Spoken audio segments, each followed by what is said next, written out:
grazie per l'invito. Merci de votre invitation à participer à ce séminaire où le texte de Saint François nous donne l'occasion de revenir à réfléchir sur des questions fondamentales. J'aimerais présenter à cette occasion la réflexion d'Elena Pulcini. C'est pourquoi, à titre préliminaire, il convient de clarifier la portée philosophique, la méthode et le but de l'enquête d'Elena Pulcini. Une actrice italienne, pour ceux qui ne la connaissent pas, née en 1950. Elle est morte du Covid en 2021. Elle a enseigné la philosophie sociale à Florence et ses essais, beaucoup d'entre eux traduits en anglais, en français, allemand et espagnol, ont suscité des échos et ont résonné au-delà des frontières nationales, suscitant l'intérêt et des débats. Comme nous le verrons pour les thèmes traités, la pensée d'Elena Pulcini est une pensée en parfaite harmonie avec les problématiques de son temps. D'une part, Pulcini a élaboré un diagnostic historiographique original de la modernité philosophique et politique. C'est une généalogie de la modernité de Hobbes au Francfort, dont nous allons parler d'autre part, répondant aux demandes d'Anna Arendt, de Gunther Anders et surtout de Hans Jonas. Il a proposé une philosophie de l'urgence. L'occasion et l'urgence sont constituées en particulier par trois éléments. En premier lieu, les processus de mondialisation qui ont des lumières et des ombres. De ces processus dans lesquels nous vivons tous dans la Global Age, l'âge global. La mondialisation peut être une chance, elle a eu tant d'aspects positifs, mais la mondialisation a aussi été un processus d'homologation standardisant, basé sur des puissants pouvoirs financiers qui ne sont plus gouvernés par les États, des pouvoirs financiers uniquement orientés vers le profit et au-delà de toute préoccupation éthique pour les défavorisés et ceux qui vivent ou qui restent en marge de la mondialisation. Deuxièmement, Pulcini s'inquiétait à juste titre du retour au nationalisme identitaire en Europe. Prenons le cas de la Russie ou de la Hongrie. Des nationalismes qui tendent à exclure les êtres différents, les étrangers, les idéologies dites de l'enclos identitaire, qui s'expriment dans des violences qui deviennent belligérantes. La mondialisation est donc d'une part une sorte d'individualisme narcissique et soliste, et d'autre part un retour à ce que Pulcini, avec des mots clairs, appelle un communautarisme endogamique. Pulcini était notamment très préoccupé par la menace mondiale de la crise écologique. Une crise qui doit nous pousser à une mobilisation non seulement théorique, mais aussi extra-académique et proprement politique. Ce n'est pas un hasard si à un moment donné de son itinéraire, Pulcini a décidé de monter sur son propre terrain, de s'engager elle-même aux élections européennes en 2019 et n'a malheureusement pas pu le faire à cause de l'arrivée du Covid et ensuite de sa mort. Elle n'a donc pas pu s'engager personnellement au Parlement européen sur ces questions. L'éthique de prendre soin chez la Pulcini est alors déclinée comme soin de l'autre, et de cette altérité par excellence qu'est aussi la nature. L'Umwelt, l'environnement, le monde dans lequel nous vivons. En 2019, Pulcini publie un livre très dense et qui, à mon avis, a une sensibilité franciscaine au sens large. La guérison du monde. Ce texte qui me semble vraiment être un summum, le plus haut de sa pensée, la guérison du monde, c'est-à-dire la peur et la responsabilité durant l'âge mondial. Traduit également en anglais, Care of the World and Responsibility in the Global Age. Les cura mundi, en latin, soin du monde, des mondes, est nécessaire pour mettre en œuvre les mêmes droits de l'homme. Le soin du monde est l'expression fondamentale d'une justice intergénérationnelle, un devoir qui est le nôtre envers les générations futures. Mais revenons en arrière et mettons en évidence le cadre philosophique des recherches de Pulcini. D'abord, la philosophie sociale. La philosophie sociale pour Elena Pulcini a son propre statut épistémologique et n'est pas à tout court identifiable à la philosophie politique. Pulcini reprend et corrige alors la distinction qu'Axel Honneth, ce grand auteur de la troisième génération de l'école de Francfort, élève d'Habermas. Axel Honneth distingue une philosophie politique d'une philosophie sociale. La philosophie politique est éminemment normative. Il suffit de penser à John Rawls, à la philosophie politique telle qu'elle est pratiquée aux États-Unis, par exemple. Et le thème central de cette politique est l'État et ses institutions juridiques et institutionnelles, l'essence, le comment cela doit être, et l'aspect réglementaire. Alors que la philosophie sociale est une étude critique globale des phénomènes sociaux qui atteint aussi la dimension privée, une sorte de microphysique du pouvoir. Selon Elena Pulcini, la philosophie sociale est également appelée à avoir sa propre et originale dimension normative. Une dimension normative qui ne se fonde pas sur des procédures et des mécanismes institutionnels. Il suffit de penser au normativisme de Rawls, à sa théorie de la justice, qui est une approche du haut vers le bas, de l'institution vers les citoyens. Pour Elena Pulcini, il faut penser différemment des conflits sociaux que nous vivons nous-mêmes, que nous devons repenser le moment de notre institution. La philosophie sociale doit alors partir du diagnostic empirique. Il analyse la vie concrète des individus et les formes associées de la vie concrète. Alors il ne se fonde pas sur le pouvoir d'être, mais sur les potentialités intrinsèques, potentialités aussi émotionnelles, même passionnelles. Et le thème des passions, nous verrons qu'il est central dans cette vision, dans cette foi. Cheng de Pulcini et des forces émotionnelles et pulsionnelles des individus dans leur singularité unique. Un autre trait franciscain de Pulcini, l'attention portée à la singularité unique de la personne et de ses moments de vie associés. La philosophie sociale est alors appelée à s'exprimer selon les paroles de Pulcini, un normativisme hérétique. Elle aime beaucoup cette vision qui part de la tendance à devoir être un normaliste, mais un normaliste hérétique. On ne trouve pas le Sollen, idéal à partir d'une idée abstraite et historique décontextualisée, comme par exemple l'idée de justice de John Rawls, qui n'est pas un hasard si elle a des traits platoniques et kantiens. Rawls lui-même le reconnaît, je suis un kantien. Il se place dans la ligne de constructivisme kantien de Kant.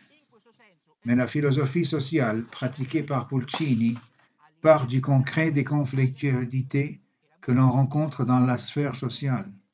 En ce sens, Elena Pulcini se situe pleinement, à mon avis, dans le cadre du paradigme de l'Italian Theory, de la théorie italienne, élaborée, comme on le sait, par Roberto Esposito. Je dirais même plus, Pulcini est une expression rare du féminin, peut-être à côté d'Adriana Cavarero et de Angela Lesbello. Ensuite, nous le lui demanderons, et quelques autres aussi. Une voix typiquement italienne de la philosophie, une voix qui se réfère à l'humanisme civil du IVe siècle avec Lucio Salutati, par exemple, et qui fait de la vie dans ses éléments, mais agonique, dans ses éléments conflictuels. L'objet premier de l'enquête philosophique, dans ce contexte de Italian Thought, pensée italienne, ou Italian Theory, même les auteurs au masculin et au féminin les plus métaphysiques, auteurs classiques comme Vico, Gioberti, Rosmini, n'oublient jamais l'engagement et leur métaphysique, est toujours une métaphysique civile, c'est-à-dire une métaphysique vouée à la régénération de la vie sociale et politique. Et donc, Elena Pulcini me semble aussi être la partisane d'une renaissance philosophique qui part du grand thème du soin qui traverse toute sa production. Le grand thème qui traverse toute sa production est la passion pour le soin des autres, une éthique du soin, qui a 4 dimensions fondamentales incontournables et étroitement liées les unes aux autres. D'abord, le soin est le soin de soi, dont parlait aussi Michel Foucault. Il s'agit de prendre soin d'un autre. Ici, Pulcini entre en dialogue avec Emmanuel Milassa. mais il y a aussi le soin de l'institution. Le grand oubli de la contestation étudiante des années 1960 et des années 1970, la pensée de Pulcini est une pensée de l'institution, une philosophie des institutions. Pourquoi? Parce qu'à travers l'institution, j'arrive au troisième que je ne vois pas, la troisième personne, loin de mes regards, à ce visage qui n'apparaît pas, mais qui est présent, à ces souffrances qui ne tombent pas sous mes yeux.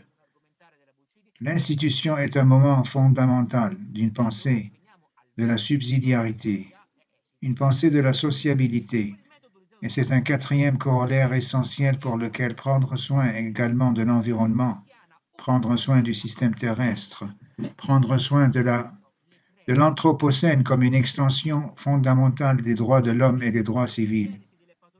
Cela me semble être un argument de Pulcini très, je dois dire, rigoureux. Alors venons-en à la méthode et à la philosophie et on décide de la méthode. Quelle est la méthode utilisée par Pulcini? C'est une phénoménologie du présent, une ontologie de l'actualité attentive à identifier cependant les fissures et les pathologies sociales du présent et à reconstruire la genèse des pathologies à l'intérieur des processus de modernisation. Ici, nous ne sommes pas trop loin de la ligne de pensée de réflexion de Charles Taylor, son célèbre malaise de la modernité. Mais ensuite, ce qui est intéressant chez Pulcini, c'est que dans sa perspective, non seulement le diagnostic est prépondérant, l'analyse critique est prépondérante, et il y en avait beaucoup en Italie aussi, mais aussi dans le contexte européen et américain. Il y a une construction qui me semble très importante, une proposition éthique et politique pour pouvoir surmonter les critiques. La partie constructive de la proposition de Pulcini, le fil rouge de toute sa production, est une redécouverte du thème des passions. Les passions, souligne Pulcini, sont une composante très importante de la subjectivité humaine. Elles sont même le moteur qui pousse à l'action, à être en commun. Comme on le sait, la tradition philosophique rationaliste est aussi kantienne et post-kantienne. Pensons à l'idéalisme transcendantal post-Kant, c'est-à-dire que cette ligne de pensée qui va de Descartes à Kant et de Kant à Hegel a souvent confiné les passions dans le domaine de l'irrationnel ou en tout cas du non philosophique et qui doit être un domaine qui doit être de toute façon soumis au logos. La primauté revient au logos, puis tout le reste. Pensez par exemple au célèbre volume Les passions de l'âme de René Descartes, de Descartes, ou à la spinozienne Géométrie des passions, Raymond Bodei. Il y a des années, nous a écrit un merveilleux livre sur Spinoza et la géométrie des passions. Ou pour finir, pensez à Emmanuel Kant. Dans le paragraphe 16 de la critique de la raison pure, Emmanuel Kant souligne que l'architrave constructive de la connaissance est donnée par Ich denke, qui veut dire je pense, c'est-à-dire par le principe logique suprême. Le monde émotionnel, passionnel est considéré par Kant comme quelque chose d'empirique, d'accidentel, un moi coloré dont la philosophie ne doit pas se préoccuper. Une philosophie comprise comme celle de Stefano Eigenschaft, comme science rigoureuse, comme science de l'universel. Selon Kant, on peut en traiter une anthropologie pragmatique, mais qui est toujours descriptive et incapable de s'élever au point de vue transcendantal, c'est-à-dire universel. Eh bien, Pulcini, en revanche, sa perspective est d'élever le thème des passions aussi à un point de vue transcendant, une force heuristique des passions, et nous verrons alors ce qu'elle entend par passion. C'est un examen très, très attentif. Enfin, un témoignage paradigmatique de la suspicion rationaliste à l'égard des passions. Nous en témoigne Hegel lui-même. Hegel, dans ses débuts philosophiques dans Glaube und Wissen, la foi et le savoir, l'une des premières œuvres publiques de Hegel. Hegel reproche à Jacobi, Schleiermacher, de proposer une philosophie mineure, basé sur la bouillie du cœur et du sentiment. Des mots sans équivoque, les passions sont sorties, raus, de l'enquête philosophique, sérieuse, rigoureuse. Pulcini a eu le grand mérite même historiographique de valoriser une modernité alternative au rationalisme plus rigoureux.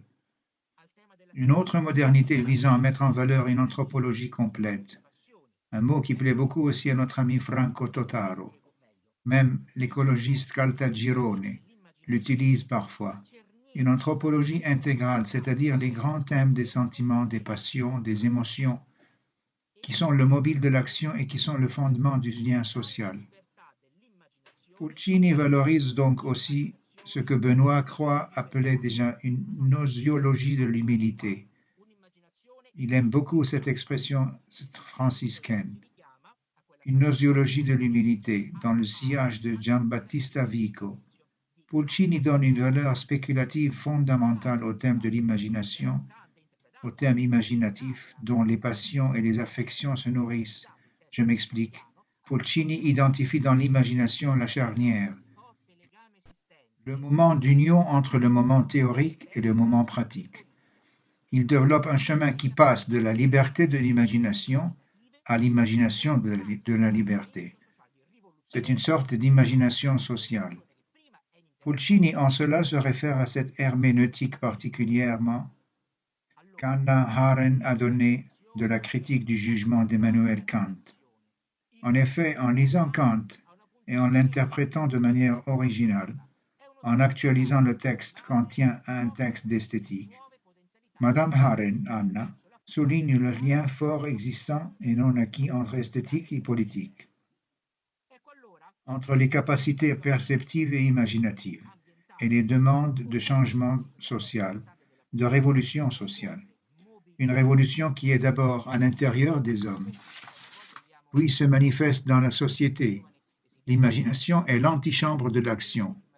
Le mundus imaginaris a une fonction éthique, politique, normative. C'est une expérience en l'image de nouveaux mondes, de nouvelles potentialités institutionnelles, vers le soin du social, vers le cura mundi, le soin du monde, vers le soin aussi de la biosphère, donc pour les problèmes d'aujourd'hui et en premier lieu pour la crise environnementale. Il faut mobiliser l'imagination, et je cite un texte important de Pulcini. Nous vivons une époque où les sociologues disent que nos jeunes sont privés d'imagination productive et constructive. Alors, quel est aussi un antidote éducatif et formatif de Pulcini, qui tenait beaucoup à cet aspect éducatif des processus scolaires?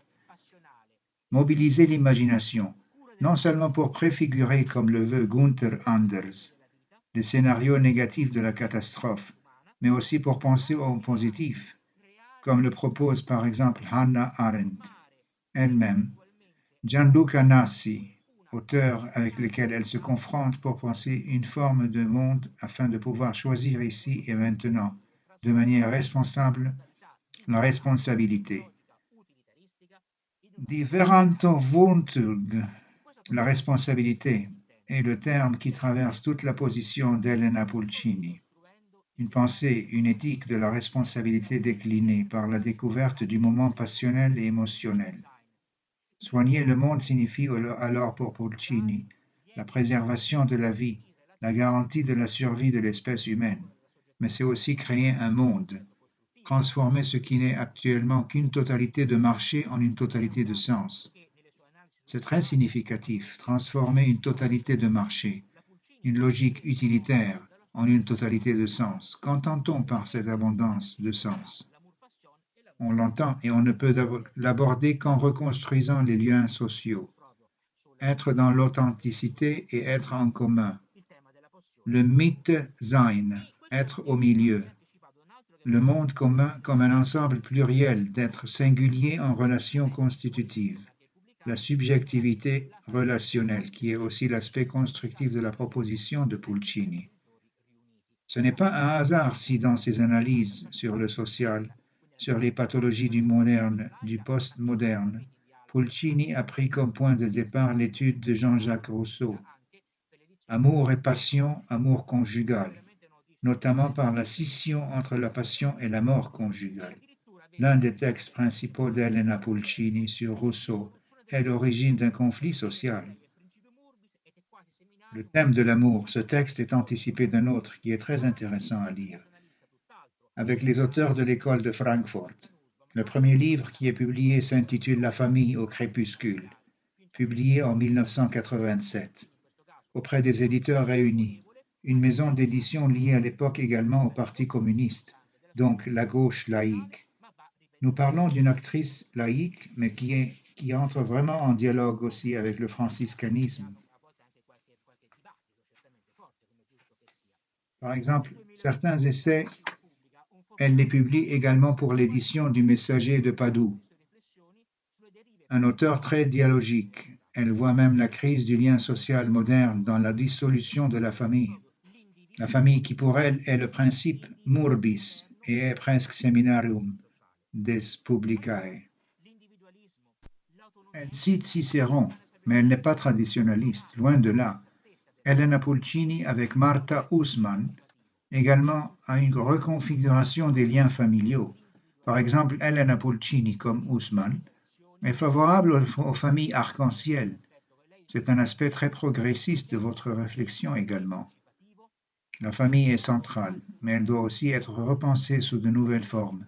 Puis en 2001, elle publie un volume chanceux dans lequel elle commence à systématiser ses réflexions sur les dérives pathologiques de la modernité et cela a parfois créé quelques débats très forts. C'est un livre très chanceux, traduit aussi dans d'autres langues. L'individu sans passion, individualisme moderne et perte du lien social. L'individualisme, l'autonomie éthique. La cyberkantiana de Heath incarne l'essence même de la modernité.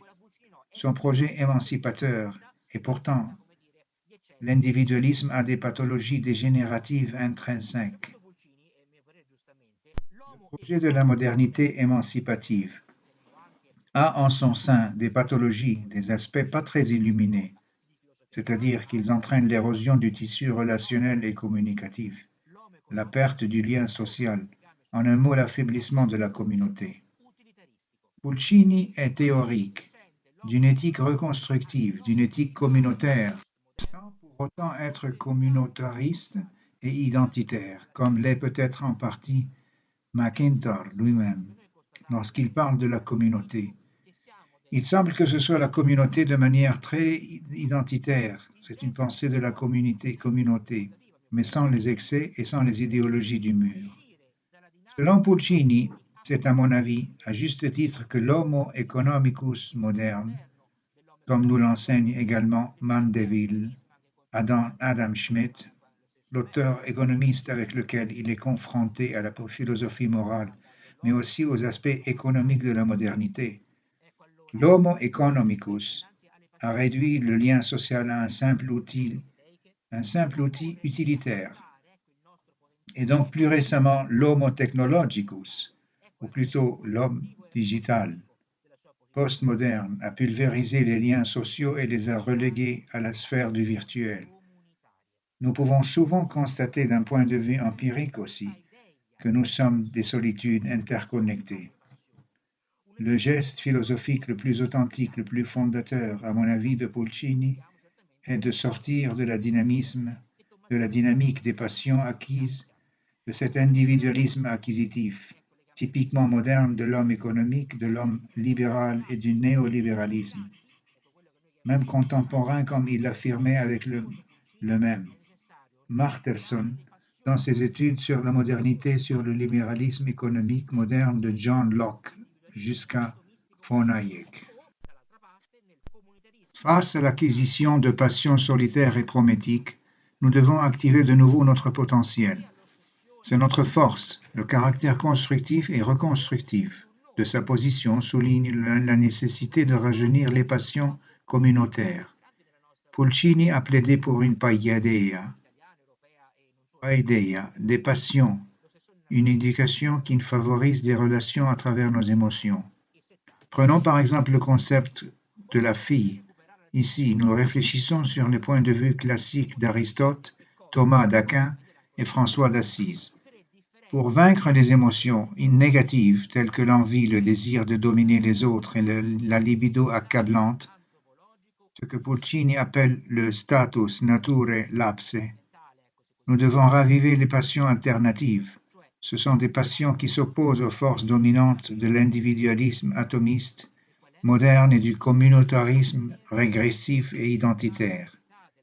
Pulcini soutient qu'il faut aller au-delà de l'obsession narcissique pour soi et de la fixation sur l'identité sectaire. Ces deux extrêmes persistent malheureusement dans les pratiques sociales et politiques contemporaines en Italie, en Europe et dans le monde. L'obsession de soi d'un côté et l'identité sectaire de l'autre pour retrouver nos dimensions relationnelles et communautaires, Pulcini intègre de manière unique trois paradigmes théoriques qui, malgré leurs différences, partagent une vision anthropologique fondamentale, la localisation transcendantale d'Elena Pulcini. Quel est ce fait anthropologique essentiel? C'est la vulnérabilité et la fragilité de la condition humaine, notre mortalité telle que célébrée dans le Cantique des créatures. L'homme est intrinsèquement un être dans le besoin des autres. Nous existons l'un avec l'autre et pour l'autre. Même d'un point de vue biologique, nous sommes des êtres incomplets. Nous ne sommes jamais autosuffisants. Nous avons toujours besoin des autres et de la communauté. Comme le dit Aristote dans le premier livre de Politique, aucun homme ne peut vivre seul, celui qui le fait est soit une bête, soit un dieu. Selon Pulcini, ces trois paradigmes de la vie communautaire authentique peuvent être dérivés de trois secteurs distincts. Premièrement, la subjectivité telle qu'elle est analysée de façon exhaustive par la pensée féministe est axée sur les thèmes des liens sociaux et des soins, une perspective fondamentalement maternelle. Deuxièmement, le paradigme du don, initialement introduit par l'anthropologue français Marcel Mauss, puis adopté par le mouvement convivialiste que Pulcini a soutenu. Ce mouvement continue d'être actif, avec des publications et un champ culturel dynamique.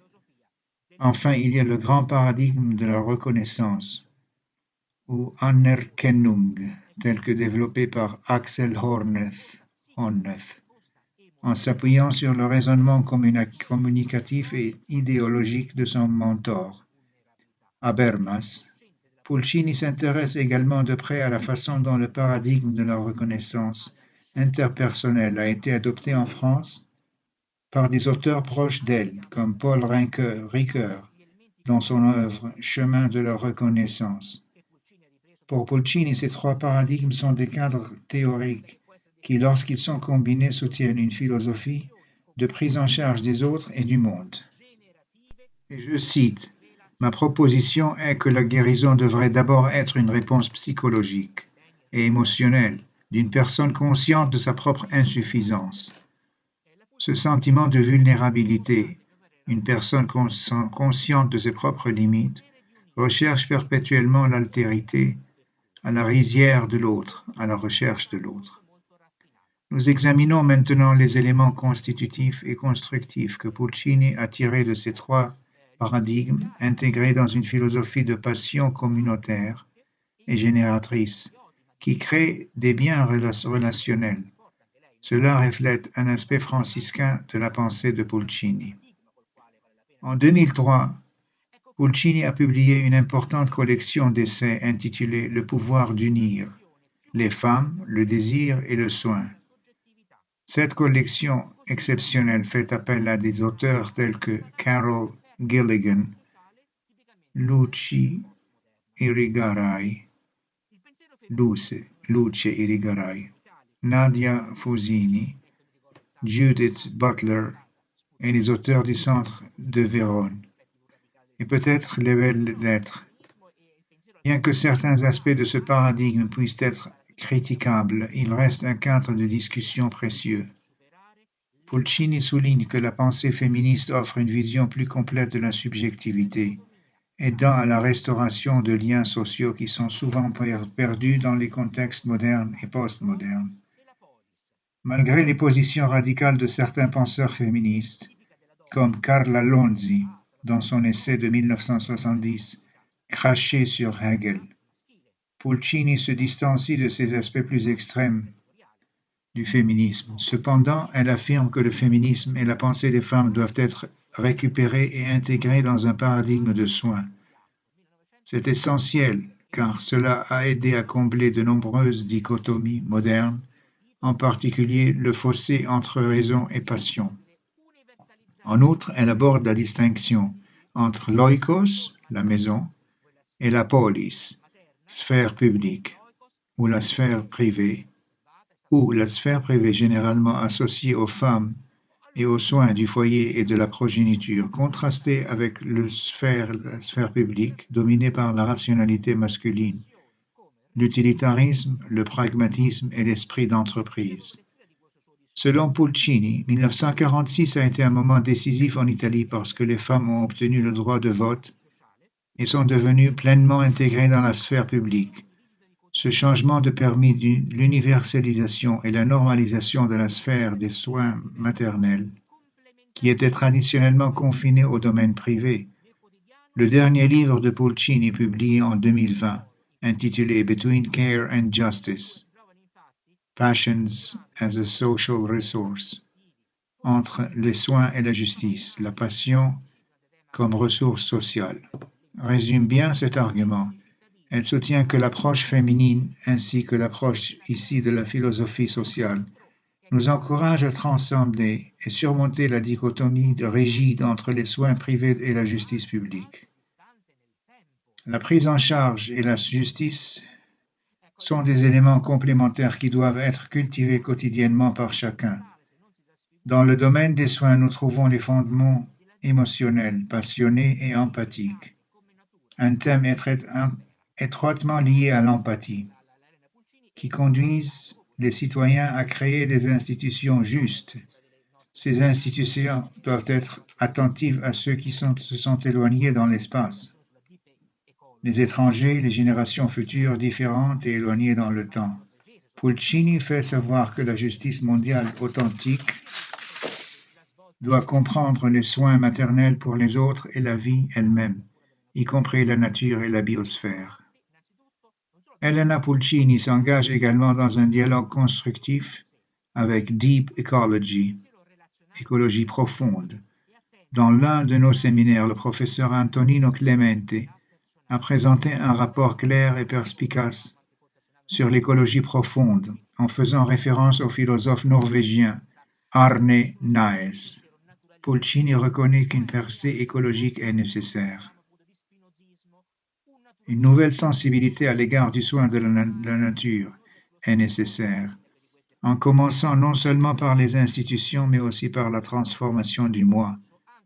Cependant, la pensée relationnelle de Pulcini prend soin de ne pas diminuer l'importance de l'identité personnelle, un thème également discuté dans le contexte de l'écologie profonde. Ces perspectives écologistes ont souvent un fondement naturaliste, parfois influencé par le spinozisme, qui met l'accent sur une vision neutre et impersonnelle de la nature. Elena Pulcini avertit que cette perspective peut être dangereuse d'un point de vue juridique, car elle met la vie humaine sur le même plan que celle des insectes ou des espèces végétales. Si la pensée environnementale doit être relationnelle, elle ne doit jamais perdre de vue la dignité humaine. Comme l'a dit Thomas d'Aquin, la personne humaine est parfaite en toute nature parce qu'elle est un sujet responsable. Pulcini reconnaît également que les grandes traditions religieuses peuvent contribuer à ce dialogue. Le bouddhisme et les religions abrahamiques, le judaïsme, le christianisme et l'islam partagent le concept d'intendance, où l'humanité se voit confier le soin de la création.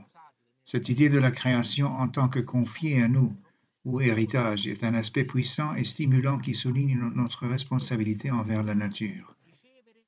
Pulcini s'engage dans le deuxième paradigme, celui de l'anthropologie relationnelle. En embrassant le concept du don, dans les sociétés archaïques, l'acte de donner était un événement public.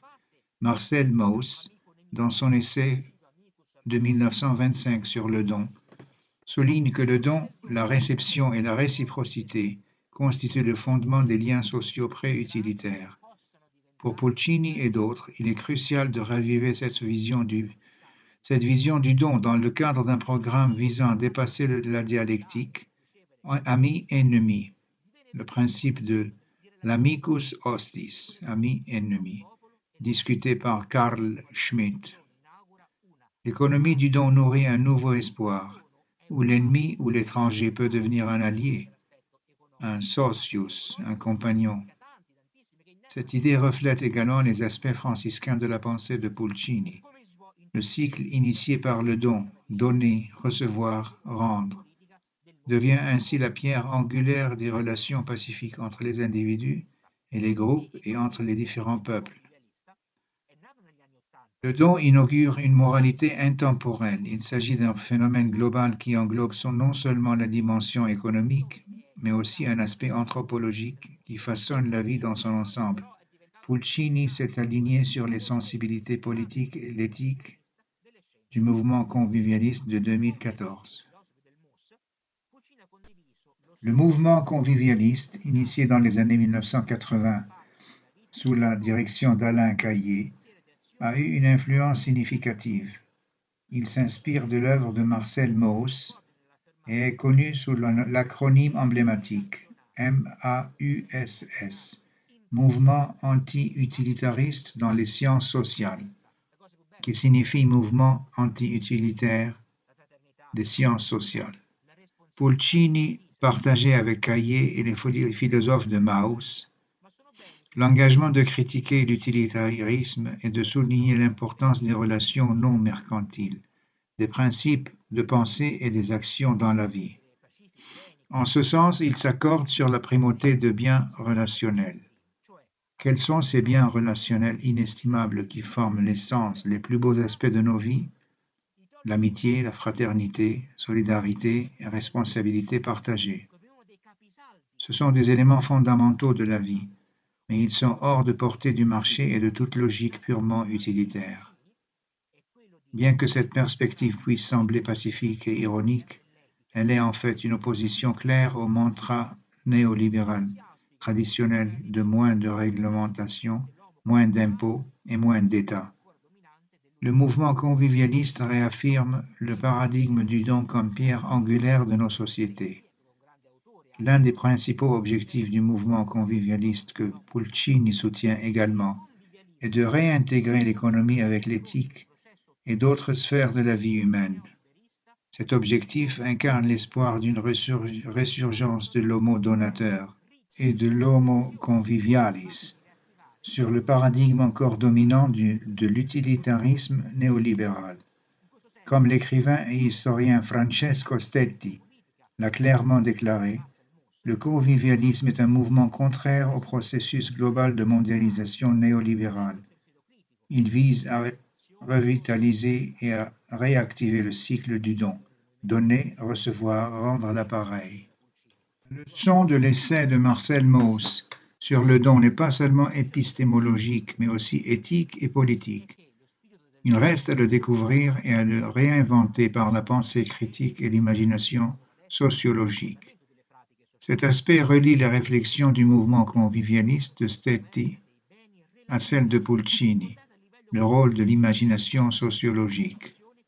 Pulcini et le mouvement convivialiste souhaitent que l'esprit du don rajeunisse la société contemporaine, en faisant des biens relationnels le fondement des pratiques sociales.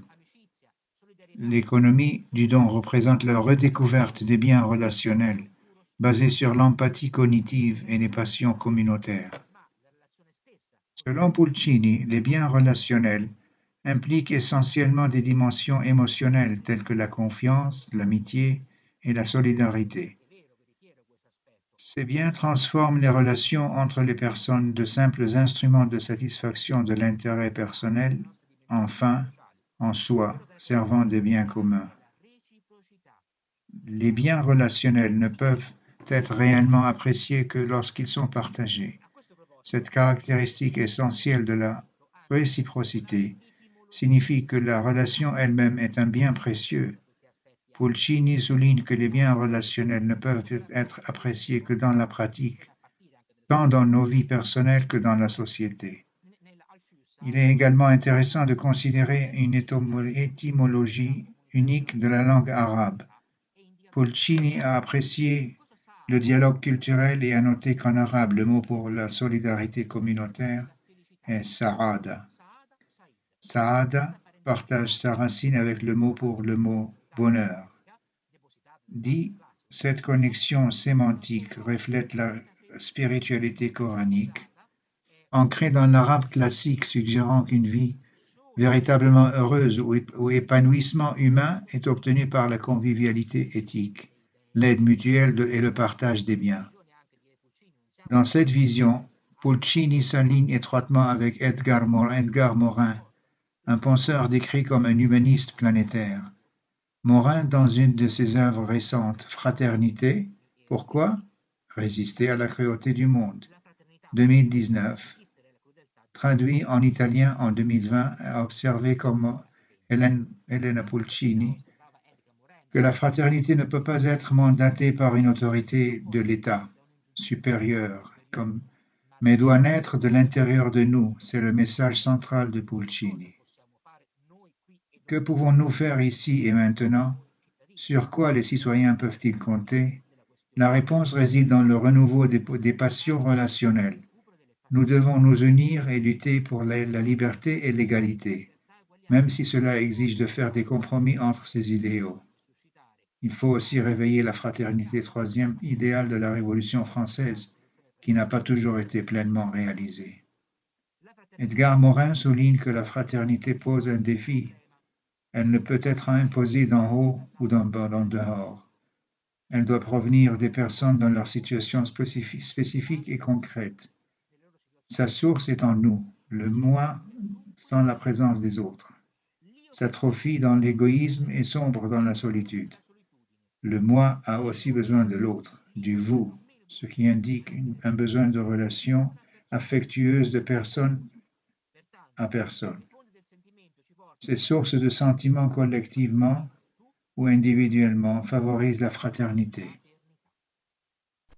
Nous arrivons maintenant au troisième paradigme, également adopté par Elena Pulcini.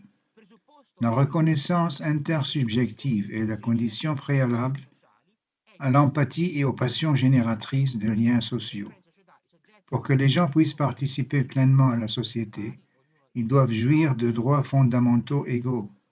Pulcini fait référence au jeune Hegel et Axel Honneth, soulignant que les luttes sociales pour la reconnaissance sont cruciales. Elle apprécie également le travail ultérieur de Paul Ricoeur, qui s'est concentré sur l'éthique politique. Dans l'une de ses œuvres finales, Parcours de la reconnaissance, Paul Ricoeur étend sa théorie de l'homo capax, l'homme capable, à la dimension relationnelle. Il soutient que les capacités humaines comprennent non seulement la capacité de parler, de raconter et d'attester de soi et de ses actes, mais aussi la capacité de reconnaître les autres et d'être reconnu par eux. Cette capacité est fondamentale et non accessoire. L'homo capax incarne la capacité à se reconnaître en tant que personne et à reconnaître les autres dans leur dignité, tout en recherchant la reconnaissance en retour. Cette reconnaissance mutuelle constitue le fondement du lien social. Ce n'est que par la reconnaissance mutuelle que la dignité et les droits se développent et donnent naissance à une société fondée sur la justice et le respect. Ricoeur souligne que le développement même du « je peux », c'est-à-dire la capacité de raconter, de promettre et de rendre compte de ses actes, est soutenu par la reconnaissance mutuelle. Le mot français « reconnaissance » englobe à la fois la reconnaissance et la gratitude. Ricoeur avance que le refus de reconnaître autrui mine la démocratie elle-même. La démocratie est fondée sur la reconnaissance de l'égalité et des droits des individus. Et lorsque cette reconnaissance fait défaut, la démocratie est affaiblie. Sans reconnaissance, les libertés sont restreintes, ce qui conduit à une érosion silencieuse et progressive des valeurs démocratiques. ce qui entraîne l'aphasie et le découragement chez les gens. Par opposition à la reconnaissance, le mépris consiste à nier, désavouer, ignorer et refuser de reconnaître les autres. Cet acte de déni coupe, ferme et détruit en fin de compte le tissu de notre civilisation. Les idées de Ricoeur ont été discutées à juste titre par Pulcini. L'un des aspects les plus intrigants que Pulcini développe de Ricoeur est la structure ternaire de l'éthos personnel. Selon Paul Ricoeur, l'estime de soi repose sur 3 formes de soins: les soins personnels, les soins aux autres et les soins aux institutions. Cependant, Pulcini soutient que ceux-ci doivent être complétés par une 4e forme de soins, rendue de plus en plus urgente par les questions environnementales, les soins pour le monde, ou la cura mundi. Lorsqu'elle aborde la crise écologique, Pulcini s'appuie sur les idées essentielles Jonas, en particulier son heuristique de la peur. Les réflexions de Pulcini sur la peur sont particulièrement convaincantes. Elle affirme que la peur a toujours été un moteur de la cohésion sociale. Cela rappelle la justification de Hobbes pour la naissance de la société civile, le pactum unionis, motivé par la peur d'une mort violente dans l'état de nature. Pulcini soutient que nous devons réactiver le sentiment de peur, mais sous une forme différente.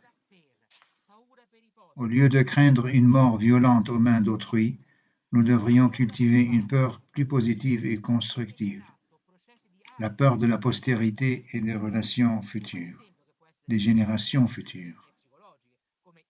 Pulcini souligne que cette crainte mondiale devrait conduire à des mesures proactives, allant au-delà des stratégies défensives telles que le déni face aux menaces nucléaires ou l'aveuglement face au réchauffement climatique.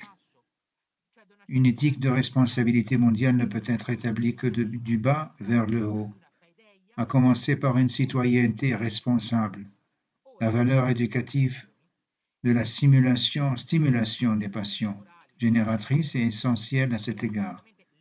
Je vais maintenant commencer à tirer quelques conclusions. Les émotions, les passions, les sentiments moraux, l'empathie et la compassion sont liés, mais ne se recoupent pas entièrement. Contrairement à Martha Nussbaum, avec qui Pulcini partage de nombreux points de vue, il existe une divergence significative dans leurs points de vue. Pulcini fait clairement la distinction entre les émotions et les passions. Les émotions sont temporaires et résultent d'événements soudains et contingents.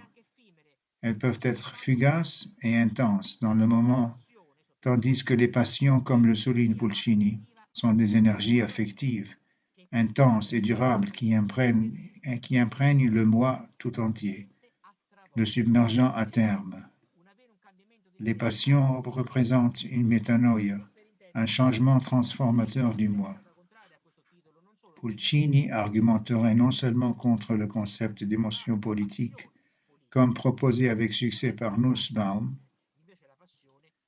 mais aussi contre les passions politiques. Les émotions sont instantanées, alors que les passions sont durables et peuvent être cultivées de manière générative et constructive. C'est pourquoi Pulcini théorise à fond le sujet des passions. Seules les passions, pense-t-elle, ont la capacité d'affecter véritablement la structure du moi et de le mobiliser à tous les niveaux, y compris le cognitif. Les passions deviennent ainsi l'objet d'une analyse critique et un fondement réglementaire potentiel, même si elles représentent une norme hérétique. Je voudrais conclure par une exhortation. Pulcini est décédée en 2021 pendant la pandémie du Covid-19, mais elle nous a laissé un message qu'elle a écrit avec le docteur Merenda dans une petite anthologie, Vocabulaire du lexique de la pandémie. Ces derniers mots furent « Mais maintenant, il est temps de penser au bien ». Ce message d'espoir et d'optimisme est le reflet d'une analyse critique du présent. Bien que Pulcini ne recule pas devant les critiques, Ces perspectives ne sont pas aussi sombres que le principe du désespoir de Gunther. En dialogue avec Jonas, les pensées de Pulcini ont leur propre aspect et particularité. Je voudrais terminer avec ces mots. Mais maintenant, il est temps de penser au bien. Merci de votre attention.